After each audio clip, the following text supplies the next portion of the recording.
नमस्कार, आप देख रहे हैं एनडीटीवी मध्य प्रदेश छत्तीसगढ़। मैं हूं दीपक मिश्रा और दोपहर 2 बजे हम बात करेंगे चुनावी चर्चा में कुछ खास सियासी खबरों की, क्योंकि एक दिन पहले जिस तरह भारतीय जनता पार्टी ने अपनी दूसरी लिस्ट जारी की है, उसके बाद सियासी गलियारों में कई चर्चाएं हो रही है। अभी एक दिन पहले 24 घंटे पहले प्रधानमंत्री नरेंद्र मोदी सोमवार को राजधानी भोपाल पहुंचे थे कार्यकर्ता महाकुंभ में संबोधित करने के लिए। इधर प्रधानमंत्री भोपाल से रवाना हुए और ठीक 6 घंटे बाद बीजेपी ने अपनी दूसरी लिस्ट जारी कर दी।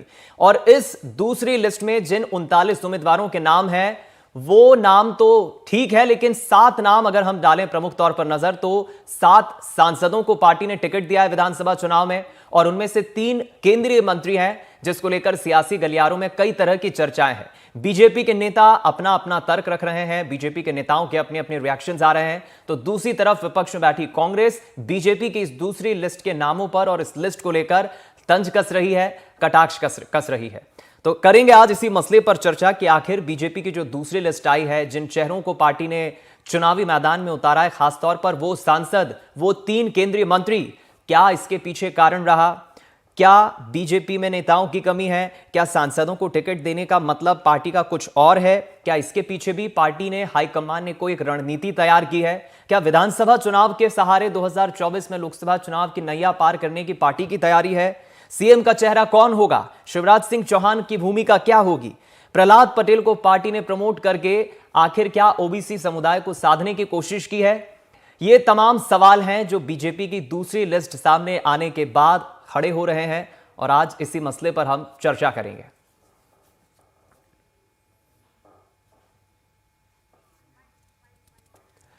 तो चलिए अब मैं धन्यवाद देता हूं भारतीय जनता पार्टी के उन नेताओं को जिन्होंने मध्य प्रदेश में लिस्ट जारी की। यदि इतने सीनियर बुजुर्ग लोग, सांसद और पूर्व वर्तमान मंत्री को भारतीय जनता पार्टी विधानसभा का चुनाव लड़ा सकती है, तो मुरली मनोहर जोशी जी और सम्माननीय आडवाणी जी का अपराध क्या था?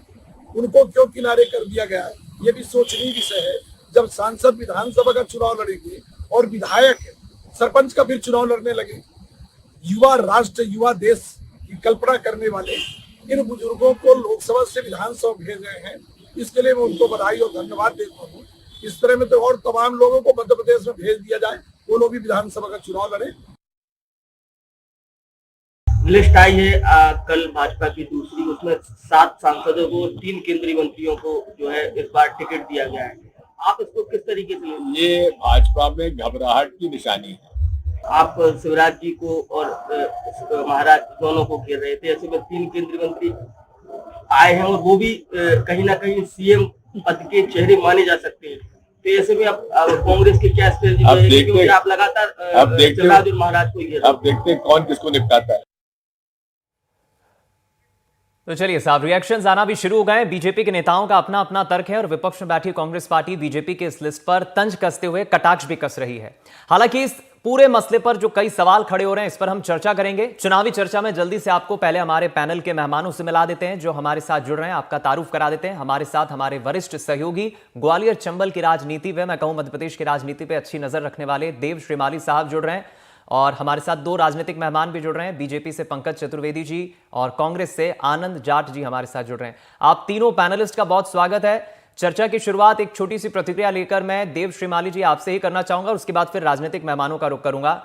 खास तौर पर सवाल यही खड़ा हो रहा है कि बीजेपी ने जो 15 घंटे पहले लिस्ट जारी की है, देव साहब, 7 सांसद, 3 केंद्रीय मंत्री, कई चौंकाने वाले नाम, क्या नेताओं की कमी है या विधानसभा चुनाव के बहाने लोकसभा चुनाव को साधने की कोशिश है? शिवराज सिंह चौहान की भूमिका क्या रहेगी? कई ऐसे सवाल है। पहले आपका ओपनिंग रिमार्क, छोटी सी प्रतिक्रिया बीजेपी के इस लिस्ट पर। देखिए, नेताओं की कमी तो नहीं कहेंगे, क्योंकि भारतीय जनता पार्टी बड़ी पार्टी है और उसके पास हर सीट पर काफी संख्या में नेता होते हैं, तो नेताओं की कमी नहीं कहेंगे। 2 बातें हैं, एक तो ये रणनीति का हिस्सा भी हो सकता है, क्योंकि हम देखेंगे कि जिन 7 सांसदों को उतारा गया, जिसमें 3 केंद्रीय मंत्री भी शामिल हैं, अब उनमें से ज्यादातर सीटों पर स्थिति बीजेपी को किसी न किसी रूप में परेशानी का सामना करना पड़ रहा है। नरेंद्र सिंह तोमर को हम देखेंगे तो नरेंद्र सिंह तोमर की जो सीट है जहां से उनको टिकट दिया गया है, वहां 4 बार से कांग्रेस जीत रही है। कैलाश विजयवर्गीय को अगर 1 नंबर से बात करेंगे तो वहां अभी भारतीय जनता पार्टी की जगह कांग्रेस का कब्जा है। तो ऐसी ही अदिति पाठक का अगर हम देखेंगे तो वहां एक जो पेशाब कांड हुआ था, उस पेशाब कांड के कारण पार्टी संकट में है।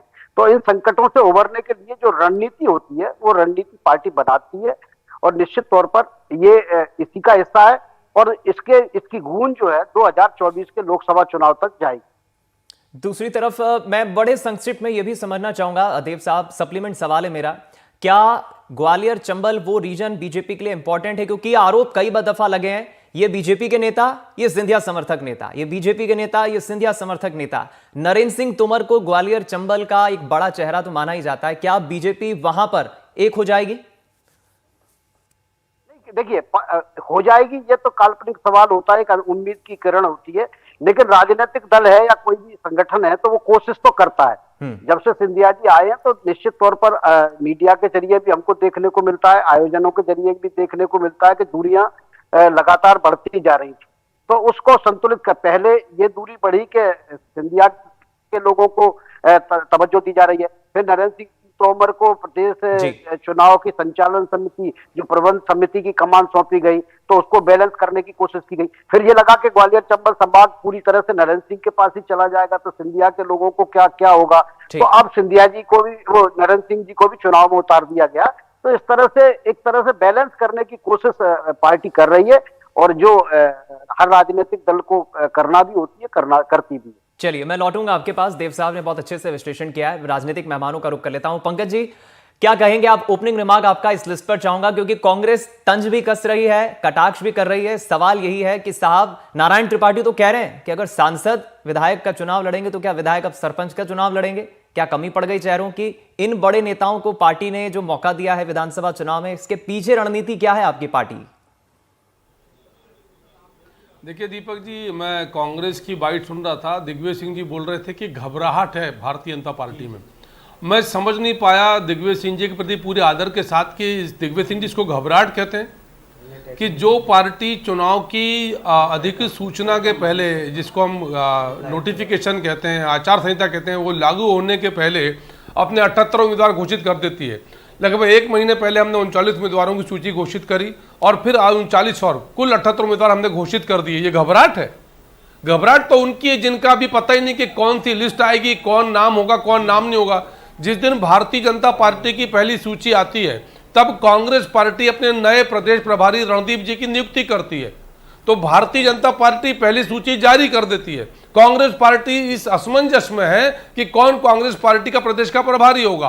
तो यह अंतर है। तो यदि इसको घबराहट कहते हैं दिग्विजय सिंह जी की परिभाषा में, तो दिग्विजय सिंह जी ऐसी परिभाषा आपको मुबारक हो। इसको हौसला और हिम्मत कहते हैं, इसको ताकत और दमदारी कहते हैं कि पूरी दमदारी के साथ 78 उम्मीदवार भारतीय जनता पार्टी पक्ष के आज जनता जनार्दन की कृपा प्राप्त करने के लिए मैदान में हैं और जनता का आशीर्वाद प्राप्त करेंगे। कहां है कांग्रेस की सूची जो कहते थे 1 साल पहले हम घोषित करेंगे, फिर कहा 6 महीने पहले करेंगे, फिर अगस्त की बात करी, फिर सितंबर की बात करी। अब सितंबर भी चला चली की बेला में, कांग्रेस की सूची का पता नहीं है। तो ये विषय कांग्रेस पार्टी के कब घोषित करे, किसे घोषित करे, किसे नहीं करे।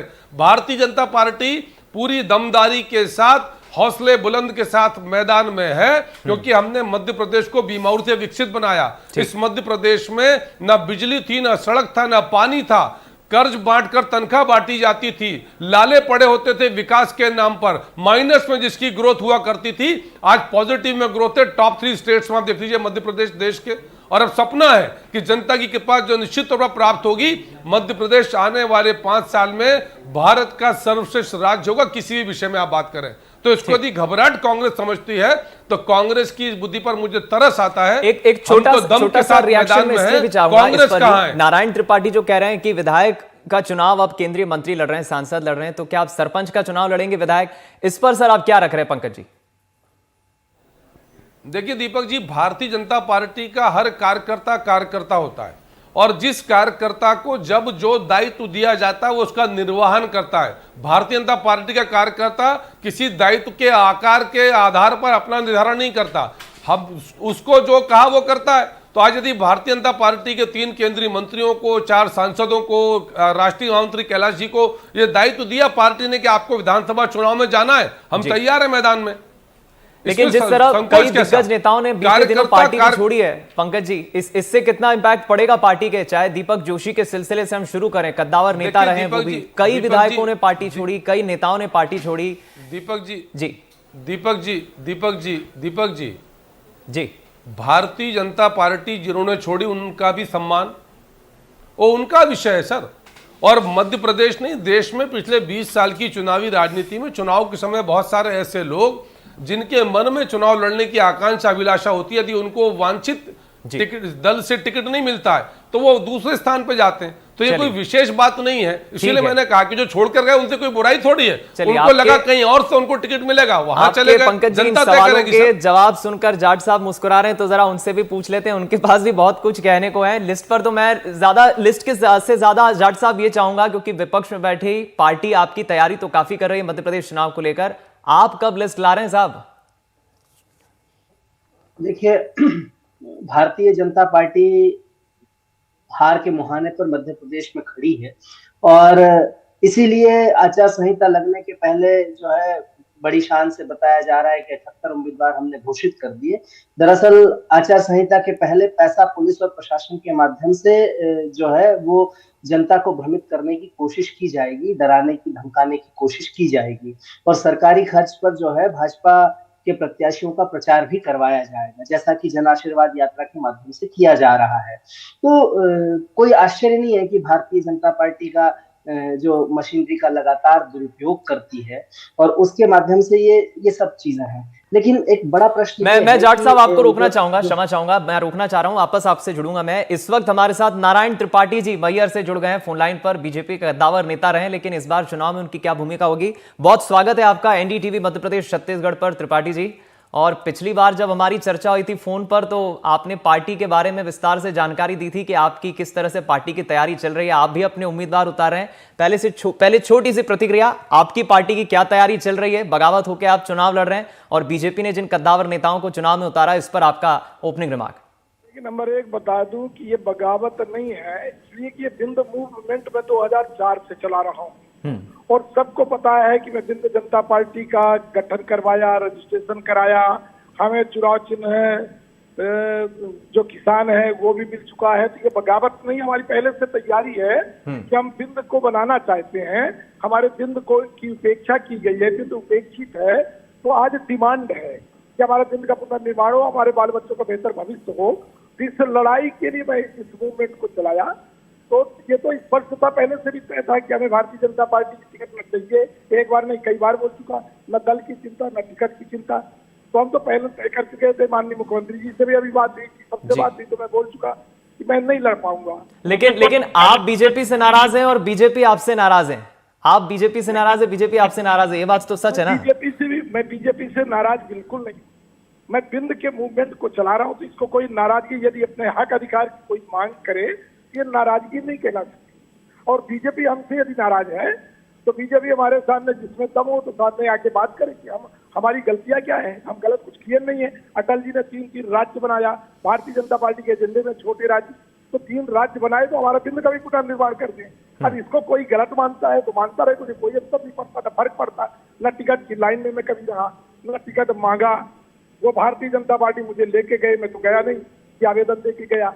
तो ये मामला एक अलग मामला है। अब दूसरा, जो मध्य प्रदेश में भारतीय जनता पार्टी की सेकेंड लिस्ट आई है, उस क्वेश्चन का जवाब मेरा है। मैं तो ये बोलना चाहूंगा, यदि इस तरह के लोगों को, इतने सीनियर वरिष्ठ नेताओं को, जो भारतीय जनता पार्टी के हिंदुस्तान के मिनिस्टर हैं, उनको विधानसभा के चुनाव में ले जाके भेजना, तो बेचारे हमारे सम्माननीय मुरली मनोहर जोशी जी, आडवाणी जी, कौन सा ऐसा अपराध किया जिन्होंने भारतीय जनता पार्टी को बनाया, इतना सब कुछ त्याग बलिदान करके उसको बनाने का काम किया, उनको किनारे कर दिया गया।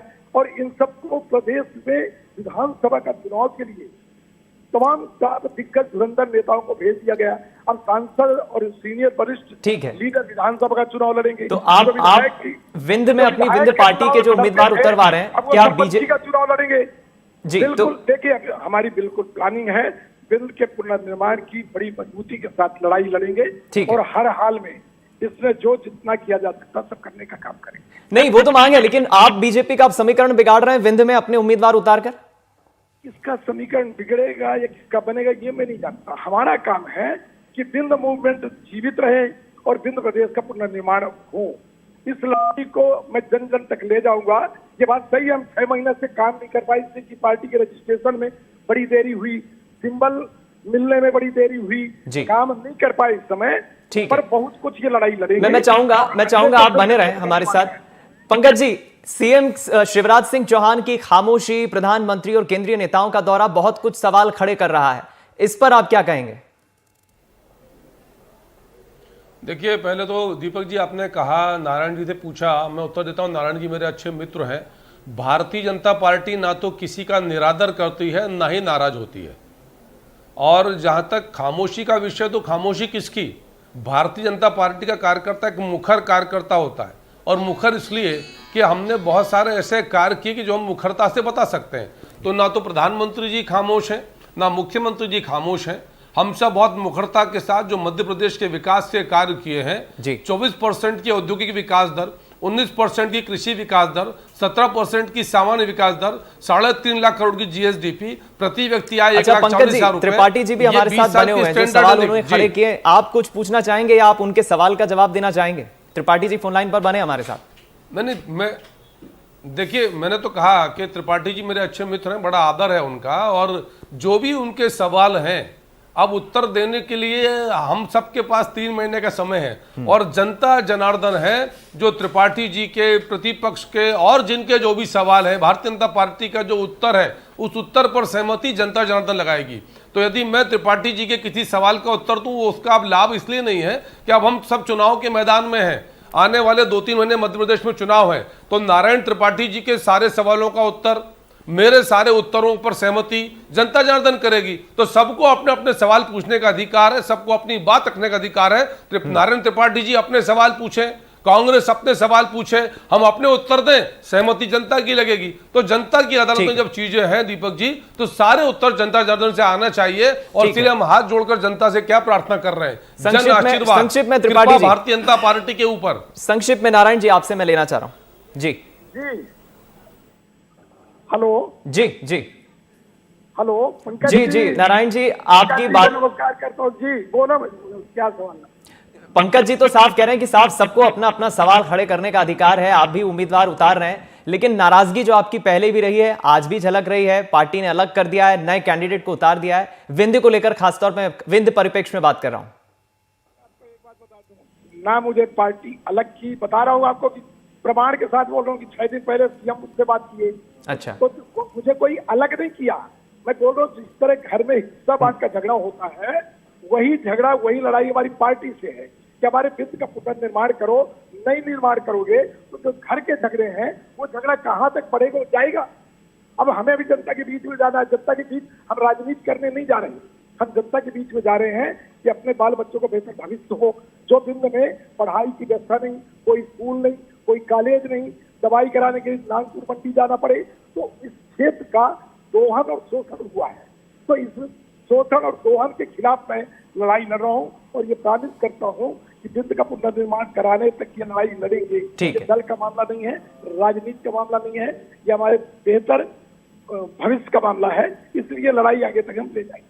चलिए, फिलहाल एक छोटी सी टिप्पणी देव साहब आपकी भी मैं चाहूंगा। इस पूरे मामले में शिवराज सिंह चौहान की खामोशी, अब तक मुख्यमंत्री कुछ बोल नहीं रहे और खबरें तो यह भी है कि प्रहलाद पटेल को पार्टी प्रमोट कर रही है। हो सकता है चुनाव परिणाम के बाद पार्टी सीएम चेहरा बदल दे, कौन होगा ये तो हम और आप भी नहीं जानते। क्या ऐसी भी कुछ संभावना देख रहे हैं आप? दीपक, प्रहलाद पटेल ही क्यों, नरेंद्र सिंह तोमर क्यों नहीं? बिल्कुल, तोमर भी, बिल्कुल। फग्गन सिंह कुलस्ते क्यों नहीं? कैलाश विजयवर्गीय क्यों नहीं? दरअसल अब जो फिर लौट रहा है, जब उमा भारती के समय का दौर था, क्या भारतीय जनता पार्टी और मैं देव साहब रोकना चाहूंगा क्योंकि जिस महत्वपूर्ण मसले पे आज हम चर्चा कर रहे हैं, इसी से जुड़ी बड़ी खबर आपको बता दें, तमाम पैनल तो हमारे साथ मौजूद हैं। इस वक्त बड़ी खबर यह मिल रही है कि मध्य प्रदेश के लिए भारतीय जनता पार्टी ने अपनी तीसरी लिस्ट जारी कर दी है और तीसरी लिस्ट में सिर्फ एक उम्मीदवार का नाम है, अमरवाड़ा से मोनिका बट्टी का नाम सामने आया है। तो इस तरह अब बीजेपी ने अपने 79 उम्मीदवारों के नामों का ऐलान कर दिया है। तीसरी लिस्ट अभी आई है, लेकिन तीसरी लिस्ट में सिर्फ एक नाम है और वो एक नाम है मोनिका बट्टी का, जो मध्य प्रदेश के अमरवाड़ा विधानसभा सीट से बीजेपी के टिकट से चुनाव लड़ेगी। जी देव साहब, बात अपनी जारी रखें। दीपक जी, अब मुख्यमंत्री पद के एक नहीं 4 उम्मीदवार तो अभी हैं। अभी और लिस्टें आएंगी तो कितने लोग होंगे। नरेंद्र सिंह तोमर के मुख्यमंत्री बनने की चर्चा पहले से चलती रही। कैलाश विजयवर्गीय के मुख्यमंत्री बनने की चर्चा पहले से चलती रही। आदिवासी चेहरे की जरूरत हो तो फग्गन कुलस्ते का नाम पहले से आता रहा। अभी प्रदेश अध्यक्ष बनाने की जब चर्चा चली तो प्रहलाद पटेल के नाम की चर्चा चली रही थी, यानी अब मुख्यमंत्री पद के भी उम्मीदवार हो रहे हैं। तो अब मुख्यमंत्री पद के एक नहीं कई उम्मीदवार हो गए हैं। तो एक तो यही मुझे लगता है, यही शिवराज सिंह के चुप्पी का एक साधन कारण है कि एक तो इन सूचियों से जो संदेश जा रहा है, अब वो सही है गलत है मैं इस पर टिप्पणी नहीं करूंगा, लेकिन संदेश जा रहा है कि शिवराज सिंह अब मुख्यमंत्री पद की दौड़ में काफी पीछे हैं और लोग भी आगे आ गए। मैं एक छोटी सी प्रतिक्रिया पंकज जी की चाहूंगा, फिर आनंद जी मैं आपके पास आऊंगा। आपको समय मैंने कम दिया है, मैं जानता हूं। पंकज जी, एक सवाल ये भी हम देख रहे हैं दूसरी लिस्ट में सामने आने के बाद, सिंधिया समर्थक जो अब तक आरोप लगते हैं कि सिंधिया समर्थक विधायक हैं, सिंधिया समर्थक नेता है, उन्हें भी पार्टी ने एडजस्ट करने की कोशिश की है। आपके नेता कहते हैं कि कोई सिंधिया समर्थक नहीं है, सब बीजेपी के कार्यकर्ता है। इस पर आप क्या कहेंगे? खासतौर पर इमरती देवी जो उपचुनाव हार गई थी, उसी डबरा से उन्हें फिर चुनाव में उतारा है। देखिए दीपक जी, आपने खुद ही मेरे सवाल का उत्तर दिया कि भारतीय जनता पार्टी में कोई किसी का समर्थक नहीं है। ये गुटबाजी, खेमेबाजी, खानेबाजी, कबीले का स्वरूप, राजनीतिक स्वरूप कांग्रेस पार्टी की प्रक्रिया और पद्धति जो पहले भी थी आज भी है। भारतीय जनता पार्टी में सब भारतीय जनता पार्टी के कार्यकर्ता हैं और सब के सब कमल के चुनाव चिन्ह को जिताने के लिए श्रम करते हैं। उस कमल के चुनाव चिन्ह का प्रतिनिधि कौन है, कौन कमल का चुनाव चिन्ह लेकर जनता की कृपा मांगने जा रहा है, यह विषय द्वितीयक है। प्राथमिक विषय यह है कि कमल के चुनाव चिन्ह पर जो है वही भारतीय जनता पार्टी का प्रत्याशी, एक ही गुट है कमल, एक ही चुनाव निशान कमल का चुनाव चिन्ह। तो इसलिए भारतीय जनता पार्टी में आने के बाद ये बातें अब कोई मायने नहीं रखती कि कोई किसी का समर्थक है। किसी के व्यक्तिगत राग अनुराग अलग विषय है, लेकिन यहां सब जब है भारतीय जनता पार्टी के मंच पर है तो सिर्फ भारतीय जनता पार्टी के कार्यकर्ता हैं। किसी का समर्थक होना ना होना ये कांग्रेस का सिस्टम है। चलिए एक छोटी सी प्रतिक्रिया देव साहब मैं आपसे चाहूंगा, क्योंकि कांग्रेस के प्रवक्ता मेहमान उनसे वो अब हमारे साथ नहीं जुड़े, लेकिन निश्चित में उनसे जवाब लेना चाहता था। देव साहब, संक्षिप्त में क्या अब इन कद्दावर चेहरों की जो हम बात कर रहे हैं 7 सांसदों की, इनकी क्या भूमिका सिर्फ अपने विधानसभा से हटकर उस क्षेत्र में भी होगी? महाकौशल से हम चाहे फिर प्रहलाद पटेल की बात करें या मालवा निमाड़ से कैलाश विजयवर्गीय की बात करें, तोमर साहब ग्वालियर चंबल में, तो मुझे लगता है कि अभी तो थोड़ी भूमिकाएं छोटी हो गई है। पहले भूमिकाएं पूरे मध्य प्रदेश की थी, जैसे कि नरेंद्र सिंह तोमर जी जो है पहले अभी मध्य प्रदेश के पूरे चुनाव प्रबंधन समिति के अध्यक्ष हैं और उनके ऊपर पूरे मध्य प्रदेश का भार था। तो मुझे लगता है कि अब उनको जो है अपने क्षेत्र पर भी ध्यान देना पड़ेगा, क्योंकि वहां कांग्रेस का विधायक है और वहां उनको जीतने के लिए अपनी पूरा जोर भी लगाना पड़ेगा। उनकी प्रतिष्ठा भी दांव पर लग गई है और उसके साथ साथ वो ग्वालियर चंबल संभाग से बाहर ज्यादा नहीं निकल पाएंगे। ठीक, कैलाश विजयवर्गीय के साथ भी यही दिक्कत आ गई है कि वो भी कोई अपने बेटे की सुरक्षित सीट पर नहीं भेजे गए हैं। वो जिस सीट पर भेजे गए हैं वहां कांग्रेस का विधायक है, तो उनको निश्चित तौर पर एक वहां नई गोटियां बिछाना पड़ेंगी। नरेंद्र सिंह जी हो, फग्गन सिंह कुलस्ते हो, कैलाश विजयवर्गीय हो, ये स्टेट की जो चुनावी पॉलिटिक्स है, विधायक की पॉलिटिक्स है, इससे 2-2 दशक से ज्यादा से समय से बाहर हैं। तो इनको नए तरीके से ये करना पड़ेगा, लेकिन चूंकि ये बड़े नेता यानी निश्चित ही देव साहब जो कहा जाता है, बीजेपी कई दफा अपने फैसलों से चकित भी करती है, चौंकाती भी है, और यही हम मध्य प्रदेश में देख रहे हैं, क्योंकि कहा भी जाता है मध्य प्रदेश बीजेपी के लिए शुरू से एक प्रयोगशाला रही है और वही असर हमने दूसरी लिस्ट में भी देखा। फिलहाल समय की कमी है, इसलिए इस चर्चा को मुझे यहीं विराम देना होगा। पंकज चतुर्वेदी जी हमारे साथ जुड़े, बहुत शुक्रिया पंकज जी हमारे साथ जुड़ने के लिए, चर्चा करने के लिए, और देव साहब आपका भी बहुत शुक्रिया। अजय जी भी हमारे साथ जुड़े, उनका भी शुक्रिया।